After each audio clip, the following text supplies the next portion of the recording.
Hello नमस्कार. आजच्या नवीन एका ब्लॉगमध्ये मी सुप्रिया तुमचं अगदी मनापासून स्वागत करते. आज आहे भोगी आणि भोगीच्या सर्वांना खूप खूप शुभेच्छा. इथं हरिपूरमध्ये कशी पद्धत आहे, भोगीला बाजरीची भाकरी तीळ लावून बनवतात, त्यानंतर भोगीची भाजी बनवतात, कारळ्याची चटणी बनवतात, त्यानंतर राळ्याचा भात, दही भात असतो. तर हे सगळं 5 घरात वाटायचं असतं. हे मी पुढं व्हिडिओमध्ये शेअर करीनच, तर व्हिडिओ पूर्ण पहा, स्टे ट्यून. आता आमची भोगीची भाजीची तयारी सुरू आहे.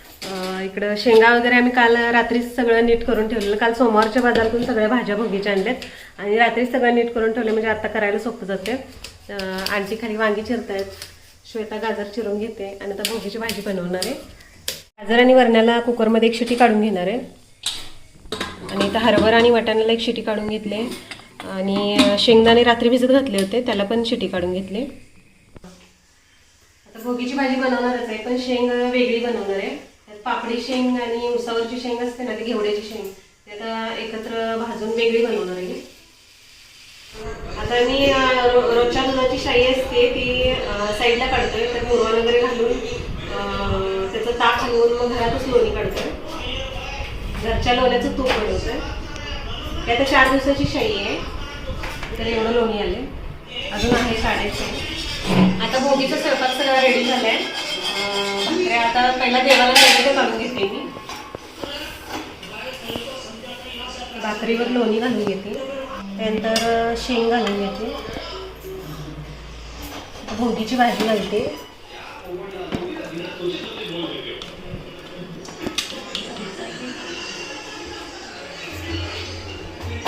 कारळ्याची चटणी घालते. आता राळ्याचा भात बनवताना राळ्याचं तांदूळ 1 वाटी घेतले आणि मुगडा अर्धी वाटी घेतले, दोन्ही मिक्स भात बनवलाय.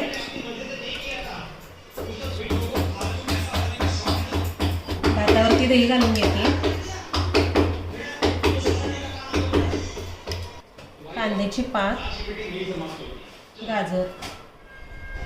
इथे नैवेद्याचं ताट रेडी केले. आता देवाला, घरच्या देवाला पहिला नैवेद्य दाखवून घेते. आज सण असल्यामुळे आंटीनी सकाळी लवकर पूजा करून घेतली होती. मग मी देवाचा दिवा लावला, कापूर वगैरे लावला आणि आता नैवेद्य दाखवून घेते. दारात रांगोळी, त्यानंतर उंबऱ्यावरची रांगोळी वगैरे सकाळी लवकर झाली आहे. आंटी सिंपलच रांगोळी काढतात, पण छान काढतात. आमचा घरच्या देवाला नैवेद्य वगैरे दाखवून झाला आहे आणि आता 5 घरात भाकरी वाटणार आहे. तर आता श्वेता भरून घेते सगळं.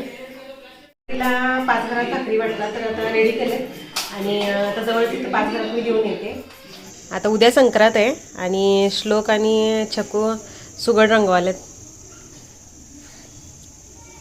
व्हाईट कलर दिला, डिझाईन करायला. हे रंगवलंय श्लोक, ते बघू श्लोक. छान केलं. आज आहे संक्रांत आणि संक्रांतीच्या सर्वांना खूप खूप शुभेच्छा. आज पोळीचा स्वयंपाक असणार आहे. इथं सांडगे तळून घेतलं. श्वेता आता बटाट्याची भाजी फोडणी देते आणि कटाची आमटी तयार आहे. आता पुरण करून घ्यायचं आहे, पुरणपोळ्या बनवायचे. आता नेहमीची देवपूजा तर करून झाले आणि आता पाटावरती सुगड पूजा करणार आहे. सुगड पूजा करून घेते. सगळं साहित्य आता घेतलं आहे. श्लोकनी आता हे सुगड छान कलर केलेत आणि त्याच्यात घालायला आता बोरं घेतलेत, उसाच्या कांड्या घेतलेत, त्यानंतर हरभऱ्याची घाटं घेतलेत, वरणा घेतला आहे आणि वाटाण्याच्या शेंगा घेतलेत. षटतिला एकादशी आणि मकर संक्रांत एकाच दिवशी आलेली आहे. तर मी आता सुगड पूजा मांडून घेते. पाट स्वच्छ पुसून घेतला आहे आणि त्यावर पिवळ्या रंगाचं वस्त्र अंथरून घेतलं आहे आणि त्याच्यावरती 5 ठिकाणी तांदूळ घालून घेतलेत. त्या ठिकाणी आपण गहूही वापरू शकतो. आता याच्यावरती मी हळदी कुंकू घालून घेते आहे. श्लोकनी आणि छकुलीनी सुगड छान रंगवून घेतलेला आहे, त्यावर नक्षीकाम पण छान केलेलं आहे. तर ते सुगड आता मी तांदळावरती मांडून घेते आहे आणि याच्यामध्ये घालायला मी वरणा घेतला आहे, त्यानंतर ऊस घेतला आहे, वाटाण्याच्या शेंगा घेतलेत, हरभऱ्याची घाटं घेतलेत. हे सगळं आता मी याच्यामध्ये घालून घेणार आहे. आपण याच्यामध्ये 5 पदार्थ घालू शकतो किंवा 7 घालू शकतो किंवा 9 घालू शकतो. आपल्याकडं जसे अवेलेबल भाज्या असतील तसे आपण याच्यामध्ये ॲड करायचे आहेत आणि या सगळ्या भाज्यांची मिळूनच आपण भोगीची भाजी बनवतो. त्यामागेही एक वैज्ञानिक कारण आहे, कारण थंडीमध्ये या भाज्या आपल्या शरीरासाठी चांगल्या असतात. त्यानंतर बाजरीसुद्धा शरीरासाठी चांगली असते. तर त्यामागचं हे कारण असावं, सणाच्या मागचं. प्रत्येक सणाच्या मागे काहीतरी वैज्ञानिक कारण आहेच. आता त्याच्याबरोबर छोटंसं मातीची प्लेट मिळते, तर त्याच्यामध्ये मी तांदूळ घालून घेतलेले आहेत. त्याच्यावरती हळदी कुंकू वाहते. दारातच सोनचाफ्याचं झाड आहे, तर त्याची फुलं मी पहिलाच काढून ठेवली होती. आता फुलं घालून घेतलेत.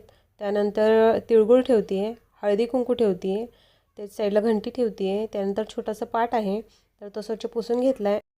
त्याच्यावरती आता आरतीचं ताट ठेवून घेते. मी आरतीमध्ये पहिलाच वाती वगैरे तेल वगैरे घालून घेतलेलं आहे. समईमध्ये सुद्धा वात घातली आहे, तेल घातले आणि आता पहिला तर रांगोळी काढून घेणार आहे.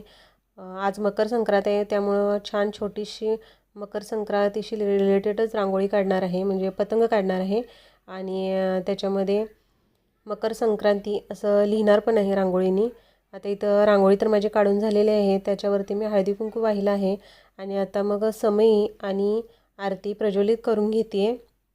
इथं आता माझी पूजा संपन्न झालेली आहे. आता मी अगरबत्ती आणि कापूर लावून घेते. त्याच्यानंतर देवाला नैवेद्य अर्पण करणार आहे. आता इथं पाण्याने मी स्वस्तिक काढून घेतलं आहे, त्याच्यावरती नैवेद्याचं ताट ठेवले आहे आणि आता देवाला मी नैवेद्य अर्पण करते. पूजा पूर्ण मांडून झाल्यानंतर छान प्रसन्न वाटतं. आता प्रत्येकाच्या घरी पूजा करण्याची पद्धत वेगवेगळी असते आणि प्रत्येक ठिकाणची पद्धतही वेगवेगळी असते.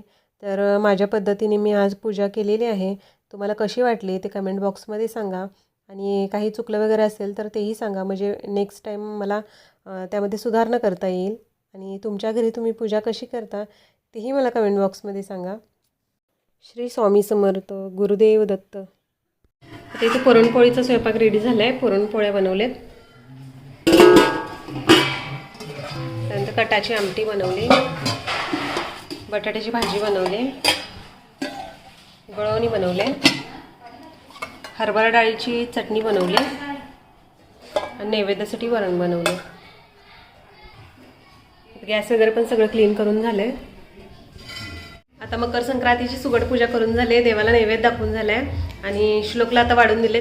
त्याला सुट्टी असली की त्याच्या मैत्रिणी सगळ्या येतात त्याच्याबरोबर जेवायला, मग ती सगळी खाटेवर बाहेर एकत्र जेवतात. तर त्याला आता दिले मी ताट करून आणि आता मग आम्ही पण आता जेवून घेणार आहे.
आपण जर एवढं आधी तिथे गेलो, बाबा एखादं गाव जवळ असतं तर आपण जाणार घेच गोडच बोलते.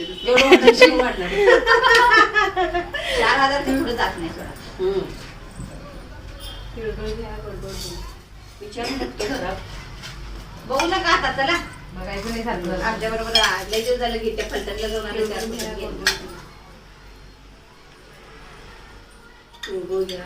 आपल्या आपल्यात बायका म्हणून प्रवास आम्ही पहिल्यांदाच चालले. तुमच्या संग प्रवास होते चांगला. चला की पण दिंडीतल्या वारीचं मी सगळ्यांना सांगतो ना. पण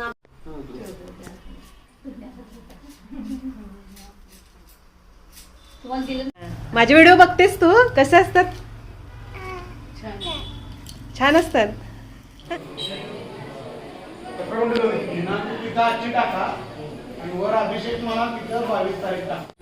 आता मैत्रिणीच्या घरी हळदी कुंकवाला आलेलो आणि आता गणपतीचं वागेतल्या गणपतीचं दर्शन घेतलं आणि आता संगमेश्वरला जाणार आहे. संगमेश्वर मंदिरात छान रोषणाई केली होती आणि आज तिळगुळाची पूजा बांधली होती.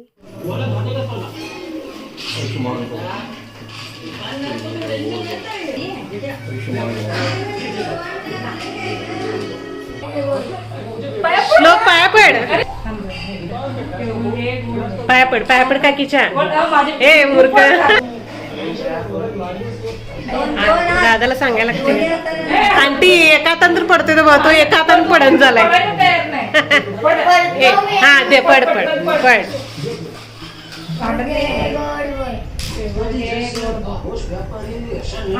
अरे अरे एवढ्या फास्ट मध्ये.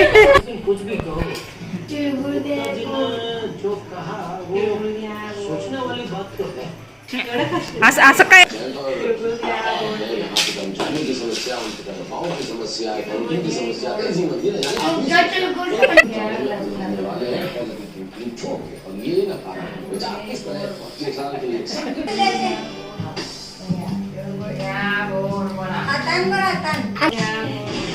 देखा फ्रिज मुझे भी नहीं छोड़ना फ्रिज का